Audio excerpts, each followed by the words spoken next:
Gunawan Muhammad dan puisi kesayangannya.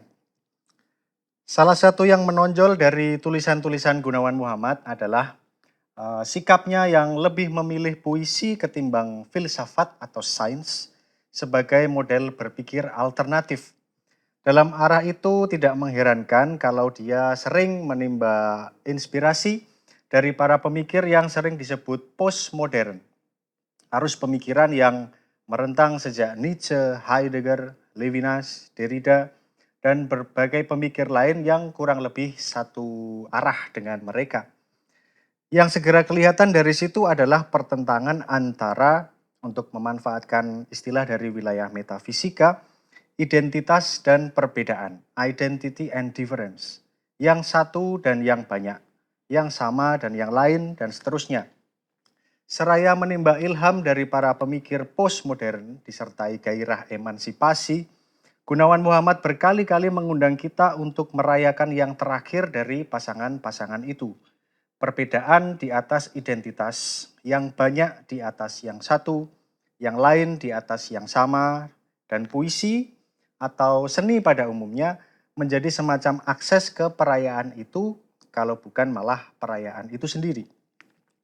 Sebagaimana pandangan yang lazim di kalangan para pemikir postmodern, puisi atau seni pada umumnya sering dianggap lebih peka terhadap perbedaan dan keanekaragaman ketimbang filsafat atau sains yang dengan daya rasio cenderung menyorot, menyelidik, mencari kejelasan pengertian, dan dengan demikian meringkus perbedaan dan keanekaragaman. Yang mau saya persoalkan di sini adalah sejauh mana anggapan itu tepat. Sungguhkah puisi atau seni pada umumnya selalu peka akan perbedaan? Apakah puisi atau seni tidak mungkin justru membungkam yang lain? Bagi seorang yang mengikuti perkembangan filsafat barat dengan tekun seperti Gunawan Muhammad, sikap mengutamakan seni atau puisi adalah wajar, boleh dikata, tapi bukan tidak mungkin dipersoalkan. Untuk menelaah masalah itu, saya akan minta bantuan pemikiran Emmanuel Levinas, seorang filsuf yang juga mengkritik modernitas, rasio, filsafat barat pada umumnya seperti juga Gunawan Muhammad, dan karenanya juga sering digolongkan sebagai postmodern, tapi Levinas tidak mau terlalu percaya kepada seni atau puisi sebagai alternatif.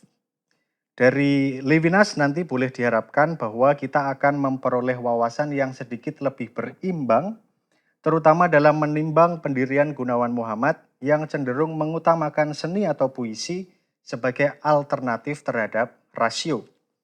Dengan cara itu pula akan sekaligus tampak bagaimana nanti Gunawan Muhammad sebetulnya membaca para pemikir postmodern dalam masalah yang sama. Nanti di akhir akan sekilas saya singgung juga bagaimana Albert Camus, seorang pengarang yang sebetulnya agak jauh dari percaturan pendapat para pemikir postmodern, dia juga mendapat tempat dalam pemikiran Gunawan Muhammad. Untuk memulai saya kutip kata-kata Gunawan Muhammad dalam salah satu tulisannya, Puisi dan Subjek. Pada akhirnya, katanya, posisi yang tepat bukanlah terlalu sangat kepingin memecahkan problem. Yang penting ialah bagaimana aku luruh dan jadi bagian dalam permainan, imajinasi, dan misteri. Di banyak tempat lain bisa kita temukan pendirian yang kurang lebih mirip. Dalam Heidegger, Seni dan Kebenaran misalnya, Gunawan Muhammad menulis dengan nada simpatik salah satu pokok pikiran Heidegger. Saya kutip, dengan melihat kebenaran sebagai aletheia, kebenaran sebagai proses kawedar ya terjemahnya Gunawan Muhammad, proses terungkapnya sesuatu, terungkapnya misteri kenyataan. Heidegger lebih mengedepankan bahasa yang lain dari bahasa teknis dan abstrak dalam ilmu dan filsafat. Bahasa itu bahasa puisi, bahasa seni, bahasa yang diekspresikan Rusli, Rothko, dan lain-lain, bahasa yang diam tapi menyentuh dan penuh makna. Jadi rasio versus seni atau puisi. Yang terakhir inilah agaknya yang sesuatu yang boleh disebut sebagai semacam kesayangan Gunawan Muhammad. Yang belum terang mengapa. Banyak hal bisa dikatakan, tapi dalam perkara itu Tampaknya Gunawan Muhammad berbagi keprihatinan dengan para pemikir postmodern. Tentang Derrida misalnya, salah satu filsuf yang agaknya menjadi salah satu jagoannya, dia menulis, seperti dikatakan Derrida sendiri, dekonstruksi adalah keadilan. Yang lain, yang berbeda, harus dicatat dan dapat tempat. Juga di tempat lain, Gunawan Muhammad menulis masih tentang Derrida, sikap Derrida yang selalu mempertanyakan, menunda, merenung dalam filsafat keraguan disebutnya, pandangannya yang cenderung untuk melihat demokrasi sebagai proses yang selalu diikhtiarkan, sebagai tugas dan tanggung jawab yang tidak ada batasnya. Dalam batas tertentu merupakan ekspresi oposisional terhadap represi yang terjadi ketika kepastian-kepastian kategoris tentang kebenaran menguasai ruang hidup kita. Dari situ Gunawan Muhammad menyimpulkan bahwa postmodernisme katanya bisa merupakan ilham emansipasi tersendiri. Derrida kita tahu dengan dekonstruksinya menjadi seorang pemikir yang boleh dikata mengaburkan batas antara filsafat dan sastra. Dari pemikirannya menggema gagasan bahwa konsep semurni apapun tidak bisa lepas dari jalinan bahasa, sementara bahasa itu sendiri sebagai sistem penanda makin dianggap tidak punya kaitan jelas dan langsung dengan hal ihwal, dengan objek, dengan yang ditandakan. Retaknya penanda dan yang ditandakan itulah agaknya secercah pembebasan buat Gunawan Muhammad. Dan kalau dia sering menulis tentang Derrida dengan nada simpatik, kiranya itu tidak mengherankan, mengingat dia sendiri seorang penyair, seorang yang gandrung sekaligus merasa bertanggung jawab menjelajahi kemungkinan-kemungkinan bahasa. Bahwa seorang penyair gandrung menjelajahi kemungkinan bahasa kiranya itu tidak perlu dijelaskan, tapi bahwa dia sekaligus merasa bertanggung jawab agaknya perlu sedikit penjelasan. Bagi Gunawan Muhammad, syair atau seni pada umumnya bukan sekedar ungkapan sentimental atau kelangenan atau hiburan, melainkan juga sejenis sikap etika dan politik yang memberi tempat buat yang lain atau sang lian sebagaimana tawaran terjemahannya untuk l'autre atau autrui, the other ya, yang lain. Dia yang asing, yang ganjil, yang beda, yang disingkirkan dan seterusnya. Baginya rasio bukan sikap yang cocok di hadapan yang lain itu, sebab seperti dikatakannya, saya kutip, nalar bertumbuh dalam kerangka hubungan cara dan tujuan yang dibentuk oleh dorongan sang subjek untuk menguasai sebuah lingkungan yang pada hakikatnya asing dan ada di luar dirinya. Pemikiran berarti juga comprendre ya bahasa Prancis atau begreifen bahasa Jerman, menangkap, merengkuh, menguasai, menjinakkan. Agaknya dalam arti itulah dia berbagi keprihatinan dan pandangan dengan para pemikir macam Heidegger, Levinas, dan Derrida. Memang di sana-sini ada titik-titik persesuaian antara ketiga filsuf itu. Mereka sama-sama mengkritik arus filsafat barat yang sampai abad ke-20 mengutamakan peran rasio nalar yang dalam khasanah filsafat barat pasca Heidegger nyaris sinonim dengan menguasai seperti ditunjukkan Gunawan Muhammad tadi. Mereka juga sama-sama menyurutkan peran subjek. Heidegger menunjukkan pentingnya bagi kita untuk mendengarkan suara ada dengan pemikiran meditatif dan pasif. Levinas menempatkan subjek dalam posisi sandera dari yang lain. Derrida mencemplungkan subjek dalam jalinan bahasa atau teks. Ketiganya juga sama-sama insaf akan ketidakmungkinan berpikir di luar bahasa. Di Sprache spricht, diktum Heidegger yang terkenal, language speaks ya, bahasa berbicara. Bukan saya yang menggunakan bahasa, melainkan bahasalah yang bicara melalui saya. Sesuatu yang tentu juga akan diamini oleh Derrida dan sampai batas tertentu juga Levinas. Sampai batas tertentu itu perlu saya garis bawahi, sebab pada hemat saya ada perbedaan yang lumayan subtil antara Heidegger dan Derrida di satu pihak dan Levinas di lain pihak, dan perbedaan subtil inilah yang rasanya kurang kelihatan dalam tulisan-tulisan Gunawan Muhammad. Agak sulit memang membedakan ketiganya sebab mereka sering memakai istilah yang sama dengan makna berlainan. Levinas dan Derrida misalnya sama-sama sering bicara tentang yang lain atau sang lian, tapi istilah itu belum tentu bermakna sama buat mereka. Belum lagi keluhan beberapa komentator termasuk Gunawan Muhammad sendiri yang mengatakan bahwa Levinas menyalahpahami pengertian ada ya, sign dari Heidegger. Tanpa perlu memasuki keruwetan yang terlalu teknis, mungkin masalahnya bisa kita rumuskan dengan bantuan pertanyaan ini. Sejauh mana sebenarnya Heidegger dan Derrida di satu pihak dan Levinas di lain pihak menyurutkan peran subjek? Kalau pertanyaan itu masih terdengar terlalu teknis, kita masih bisa merumuskan ulang menjadi sejauh mana ketiga pemikir itu mengakui atau tidak mengakui suatu humanisme. Kalau itu pun masih terlalu teknis, sejauh mana ketiga pemikir itu masih menganggap masalah apa artinya menjadi manusia sebagai sesuatu yang penting.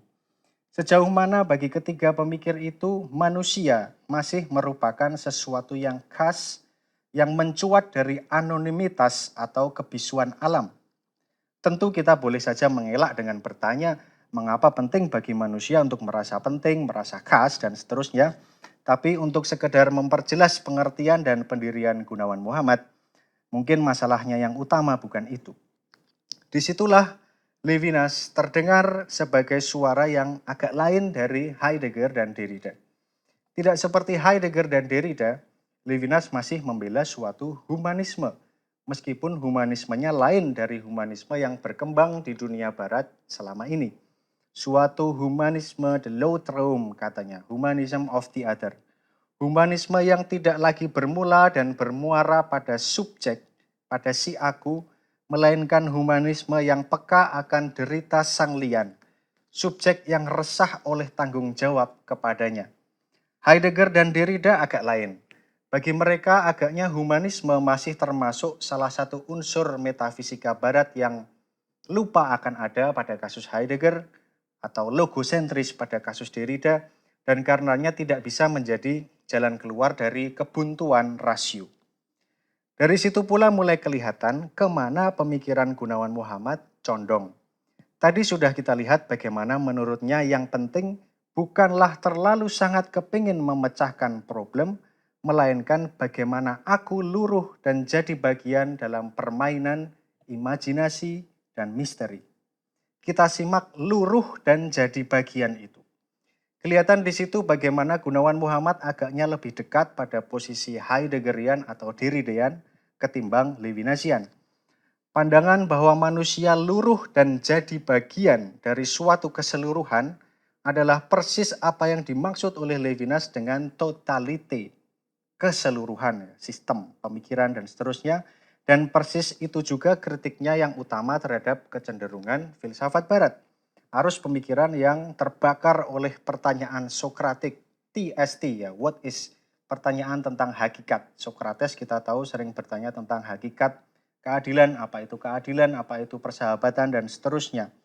Juga oleh Hegel yang pernah mengatakan bahwa yang benar adalah yang menyeluruh. Bahkan termasuk sampai Husserl dan Heidegger. Heidegger dengan relasi primordial antara Dasein dan Sein ya, manusia dengan ada, membentuk suatu totalite, lalu Husserl dengan korelasi noesis noema ya, tindak kesadaran dengan realitas yang selalu memberikan diri itu juga membentuk totalitas ya bagi Levinas.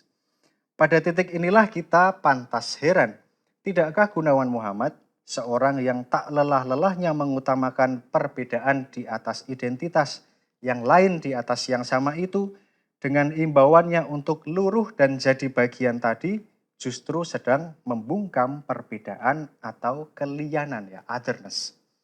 Gunawan Muhammad jelas seorang anti-totalitarian, itu jelas, tapi dalam perkara ini mungkin tanpa disadarinya sendiri, dia justru sedang menganut totalite yang dimaksud oleh Levinas itu. Dari situ juga kita bisa mulai melihat petunjuk ke arah pertanyaan pokok kita tadi. Sejauh mana seni atau puisi benar-benar bisa peka terhadap yang lain? Apakah tidak mungkin bahwa seni atau puisi justru bisa membungkam yang lain?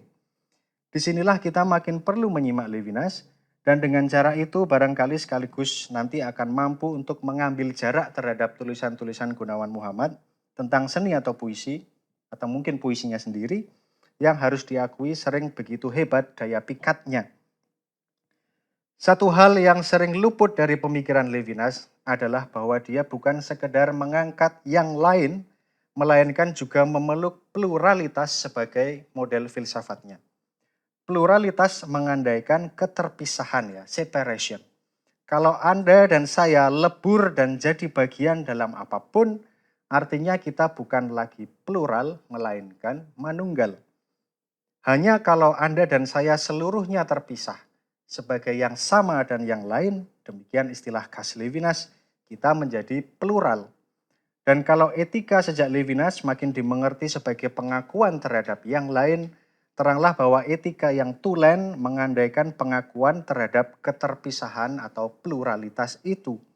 Sebaliknya, segala sistem filsafat atau agama atau apapun yang menekankan peleburan, kemanunggalan, partisipasi bagian dalam keseluruhan, bagi Levinas tak pernah benar-benar mengakui yang lain sebagai lain. Itulah mengapa Levinas tidak menaruh kepercayaan terlalu besar kepada seni atau puisi.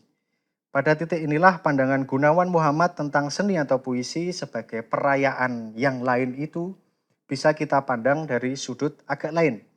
Saya kutip agak panjang kali ini dalam konteks pemikiran Jean-Luc Marion. Bagi Marion, Tuhanlah yang datang dengan kemerdekaannya ke kita karena kasih-Nya yang berlimpah sebagai karunia dalam wahyu. Di momen yang dikaruniakan itu kita bersua dengan manifestasi le phénomène saturé, fenomena yang dilimpah turahi, terjemahan Gunawan Muhammad. Di hadapan fenomena dalam surplus yang melebihi intensiku itu, aku mustahil menangkap dan memahami objek, kalaupun itu masih bisa disebut objek. Bahkan aku dibentuk olehnya. Fenomena yang dilimpah turahi itu juga kita alami dalam pengalaman estetik di depan lukisan Matisse misalnya. Sebuah pengalaman yang tak dapat diringkas jadi konsep. Apalagi pengalaman dengan yang ilahi dalam wahyu, hanya dengan ikon kita bisa menjangkaunya, kata Gunawan Muhammad. Tanpa perlu memasuki pemikiran Marion, di situ kelihatan bagaimana Gunawan Muhammad sekali lagi mengambil contoh pengalaman estetik sebagai pengalaman akan yang lain, dalam hal ini Tuhan, di mana subjek surut dan bahkan dibentuk oleh yang lain itu. Pokok ini terdengar sesuai dengan filsafat Levinas, sampai kita mendengarkan kata Levinas sendiri tentang seni, pengalaman estetik atau puisi. Dalam kenikmatan estetik seperti menari, mengikuti irama lagu atau berpuisi, korelasi noesis noema ya, struktur kesadaran Husserl, tidak berlaku. Subjek seakan-akan tenggelam dalam apa yang dinikmatinya. Tapi gejala ini juga tidak dapat disebut ketidaksadaran, sebab dalam kenikmatan estetik, subjek mengalami suatu kehadiran atau aktualitas. Keadaan di mana kemampuan subjek lenyap, tapi entah bagaimana tetap mengalami kehadiran itu, disebut oleh Levinas sebagai mimpi yang berjaga. Sebagai mimpi, seni tidak termasuk dalam tatanan kenyataan atau kebenaran. Kita tahu seni tidak bisa dinilai nyata atau benar. Namun sebagai pengalaman akan suatu kehadiran, kenikmatan seni tidak dapat dikatakan sebagai pengalaman tak sadar. Sebagai mimpi yang berjaga itu, karya seni menurut Levinas, saya kutip, tidak memberikan diri sebagai suatu permulaan dialog. Jangan bicara, jangan berefleksi, kagumlah dalam ketenangan dan kedamaian. Demikianlah nasihat kebijaksanaan yang terpuaskan di hadapan keindahan, kata Levinas. Alih-alih memicu subjek untuk bertanggung jawab kepada orang lain atau mencari pemahaman, karya seni justru seakan-akan memabukkan subjek dalam suatu ketertarikan. Sebuah gambar itu menarik, interesting ya, tanpa sedikit pun kegunaan. Menarik dalam arti melibatkan, berada di antara benda-benda yang seharusnya hanya berstatus objek, kata Levinas. Jadi karya seni itu menarik dalam arti bahwa dia memicu subjek untuk menempatkan diri sebagai suatu benda sebagai bagian dari pertunjukan. Dengan kata lain, menarik, interesting dalam arti interese, ya, berada di antara. Agaknya itu pula yang tadi dimaksud oleh Gunawan Muhammad dengan luruh dan jadi bagian. Masalahnya dengan luruh dan jadi bagian itu, subjek menjadi anonim. Saya kutip Levinas, subjek adalah bagian dari representasinya sendiri. Hal itu terjadi bukan terlepas dari diri, sebab dalam ritme tidak ada lagi diri, melainkan semacam perjalanan dari diri kepada anonimitas. Inilah keterpikatan atau jampi-jampi dari puisi dan mistik, kata Levinas.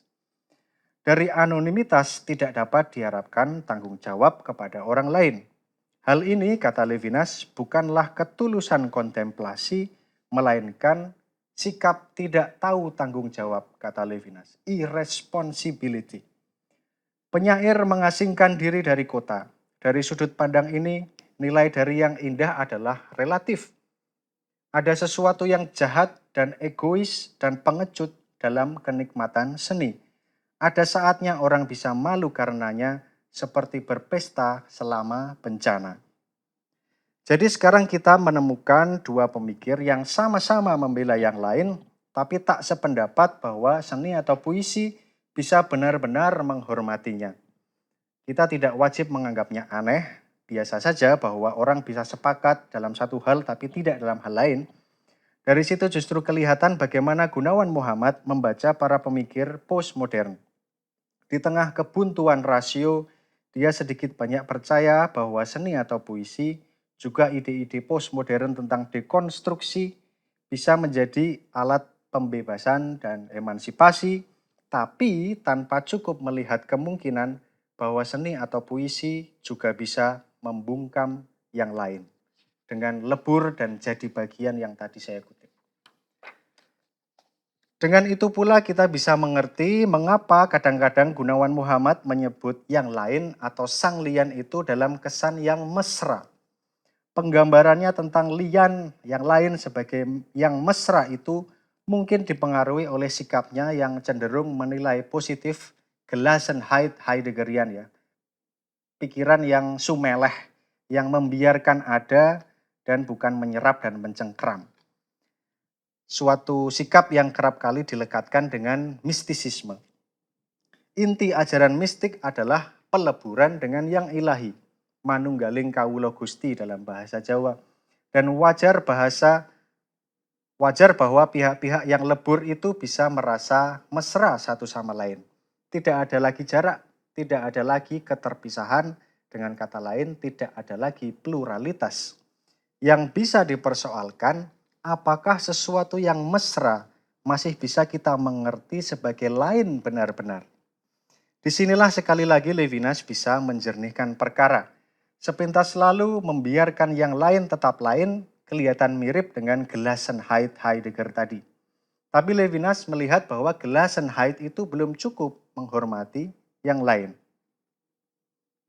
Filsafat Heidegger yang mengutamakan sikap meditatif, pasif, yang agaknya juga menjadi semacam kesayangan juga bagi Gunawan Muhammad, bagi Levinas masih menganut primasi pikiran.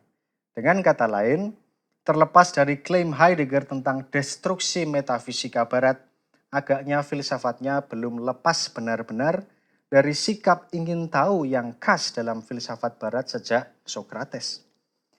Tidak demikian yang lain atau sang lian pada Levinas. Sang lian pada Levinas tidak pernah dialami sebagai sesuatu yang akrab atau mesra. Dia mengganggu, menyentak, mengusik, membangkitkan aib. Tidak seperti benda atau objek-objek biasa, orang lain kualami pertama-tama sebagai suatu interpelasi, suatu perintah yang menuntut tanggapan. Orang lain hadir bukan pertama-tama sebagai objek untuk diketahui, untuk diselidiki. Dalam arti itu pula preferensi Gunawan Muhammad terhadap seni atau puisi mungkin terkait juga dengan sikapnya yang mungkin memeluk mistisisme dengan taksim.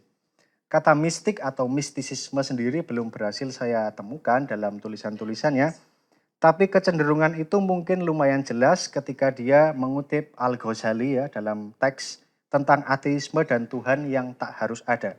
Saya kutip, hasil pengetahuan para arifin adalah ketakmampuan mereka untuk mengetahui dia. Lalu tulisan itu dia tutup dengan, hidup dengan janji berarti hidup dalam iman, tapi bukan iman pada Tuhan yang telah selesai diketahui.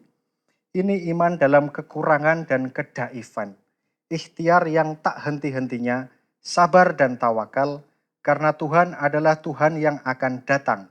Tuhan dalam ketidakhadiran, katanya.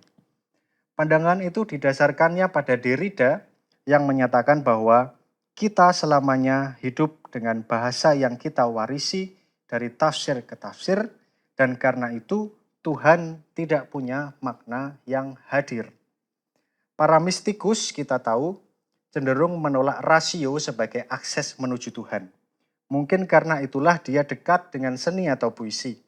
Tuhan didekati pertama-tama melalui keindahan, bukan melalui argumentasi, bahkan mungkin juga bukan melalui moral.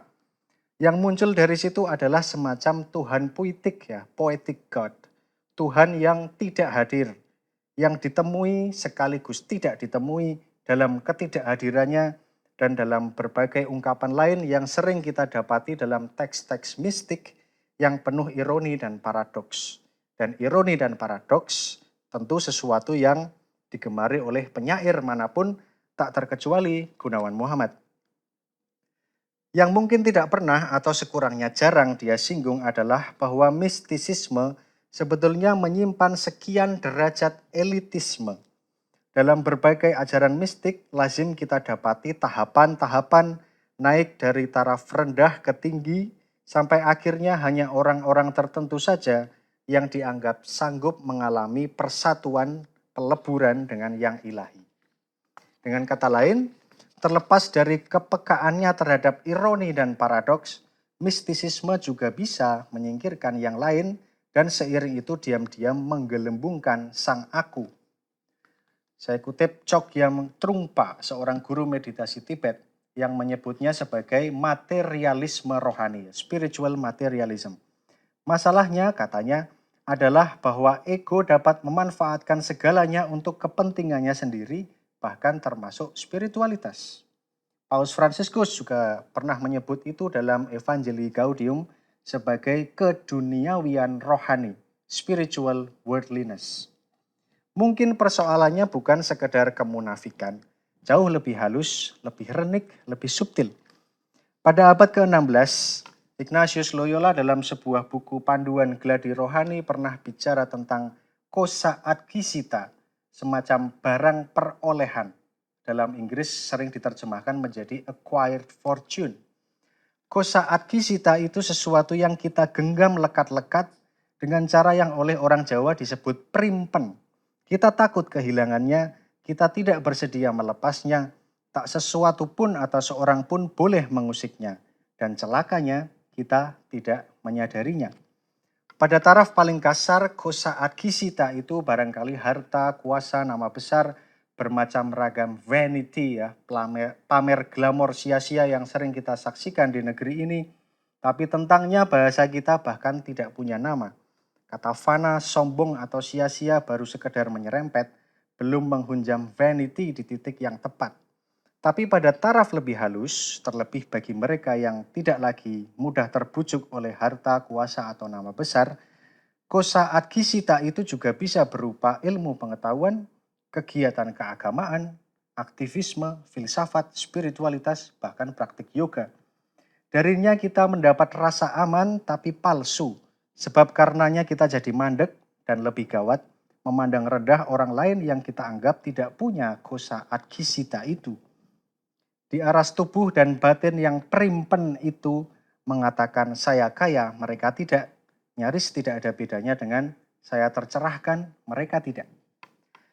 Jadi sebagaimana jalan ontologi epistemologi, jalan estetik ke Tuhan pun ternyata juga bisa terjerumus. Dan kalau selama beberapa dasawarsa terakhir, alam pikiran postmodern kerap bicara tentang Tuhan lewat jalan itu, Agaknya di sini kita perlu berhenti sejenak dari keterpesonaan. Mungkinkah seni atau puisi juga bisa menjadi kosaat gisita itu, suatu barang kesayangan yang tidak boleh diusik? Lagi pula saya tidak yakin apakah masa ini masih masa yang seluruhnya tepat untuk terus-menerus menggaungkan kematian subjek, tiadanya kebenaran, kelonggaran bahasa untuk memproduksi makna yang lepas dari subjek, dan argumen-argumen postmodern lain sejenisnya. Ide bahwa teks lepas dari pengarang, bahwa subjek tak berkuasa mengendalikan makna, kini tampil dalam wajahnya yang menjauh dari semangat emansipatoris, yakni post-truth, pasca kebenaran. Ketika Mike Cernovich, seorang blogger sekaligus seleb Twitter pendukung Trump, eksplisit mengatakan bahwa fabrikasi berita palsu dan teori konspirasinya terilhami oleh ide-ide postmodern, kita makin ragu apakah postmodernisme masih bisa merupakan ilham emansipasi tersendiri seperti dikatakan Gunawan Muhammad sekian tahun silam. Maka pertanyaannya, sampai sejauh mana sebenarnya Gunawan Muhammad menerima ide-ide postmodern? Ternyata tidak seluruhnya. Di ujung telaahnya tentang Marxisme dan postmodernisme, Gunawan Muhammad menulis, saya kutip, "Dari posisi seorang Indonesia hari ini, saya kira kita lebih baik bicara tentang non atau anti atau post-integralisme ketimbang postmodernisme. Dengan semangat mengakui dan merayakan integritas, kekhususan dan perbedaan orang lain. Liyo liyaning liyan dalam bahasa Jawa, kata Gunawan Muhammad. Tapi dengan sikap yang lebih peka kepada konteks, kepada apa yang kita sebut sebagai sejarah." Pada titik inilah pantas dicatat ada satu tulisan Gunawan Muhammad tentang Albert Camus yang menyuarakan gagasan agak lain. Memang di sana-sini dia sering menekankan sisi-sisi pemikiran Camus yang anti-utopia, yang peka terhadap yang konkret, yang menolak abstraksi, yang anti-historisisme dan sejenisnya, yang dalam arti tertentu beririsan dengan ide-ide postmodern juga. Dan tak diragukan bahwa Gunawan Muhammad mungkin menaruh simpati yang lumayan terhadap pengarang Prancis kelahiran Aljazair itu. Tapi di sela-sela itu, dalam sebuah catatan pinggir yang mengganjal seperti kerikil, dia menulis bahwa Camus pun terseret dalam abstraksi dengan memandang sejarah sebagai yang hanya punya corak penindasan. Di saat itu, Gunawan Muhammad lebih percaya kepada Sartre yang berpandangan bahwa, saya kutip kata-katanya, "Sementara kita tidak bisa mengetahui kemana arah sejarah, kita bisa memberinya suatu tujuan," kata Gunawan Muhammad mengutip Sartre. Dalam perbandingan dengan Sartre, Camus disebutnya tampak seperti orang yang tak hendak melangkah ke dunia yang penuh risiko dan tak pasti, sebab hanya dengan itulah orang ikut menentukan arah sejarah. Sementara kita bisa mempersoalkan apa yang sebenarnya dia maksud dengan sejarah, saya lebih tertarik untuk menilik bagaimana penulis yang terkenal dengan sikapnya yang meragu ini sekurang-kurangnya dalam sekali kesempatan agaknya kebelet juga untuk ikut menentukan arah sejarah. Dalam hal itu tampak bahwa Gunawan Muhammad tak seluruhnya mengamini nosi tentang kematian subjek. Yang mati baginya adalah subjek Kartesian yang mematok si aku sebagai mula dan muara. Sedangkan subjek dalam proses, katanya mengutip Julia Kristeva, subjek yang mengalir dan mencari terus-menerus baginya masih hidup. Sedangkan subjek dalam proses itu masih terus hidup. Saya kutip salah satu makalahnya. Buat saya yang krusial adalah perbuatan terus-menerus untuk menghasilkan kesubjekan, subjecthood, untuk identifikasi yang analog dengan hasrat yang tak pernah penuh. Subjek akan berbuat tanpa memadatkan diri menjadi suatu berhala untuk dipuji-puji, dan perbuatannya akan insaf akan kontingensinya. Subjek yang berbuat itu pula agaknya yang dalam beberapa tulisan atau ceramah disebutnya sebagai dumadi dalam bahasa Jawa, yang selalu menjadi. Dengan kata lain, Subjek baginya bukan pertama-tama suatu aktivitas kognitif. Keakuan manusia terbentuk dumadi tadi lewat perbuatan, juga tentu lewat perjumpaan dengan sang lian. Salah satu kata-katanya yang saya suka, pada mulanya adalah laku, bukan tahu. Dengan kata lain, perbuatan mendahului pemikiran.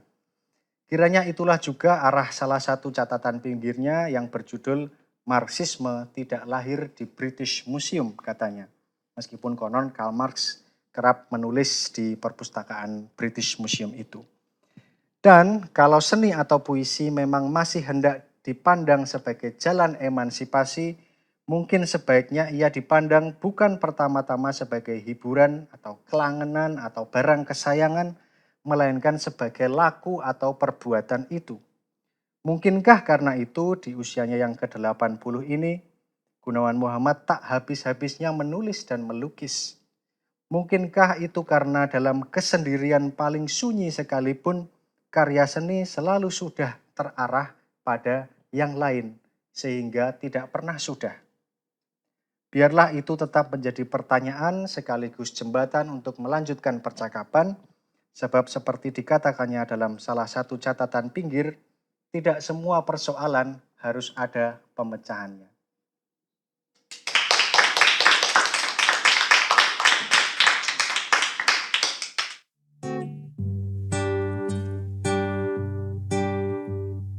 Pada kami tanpa nama itu,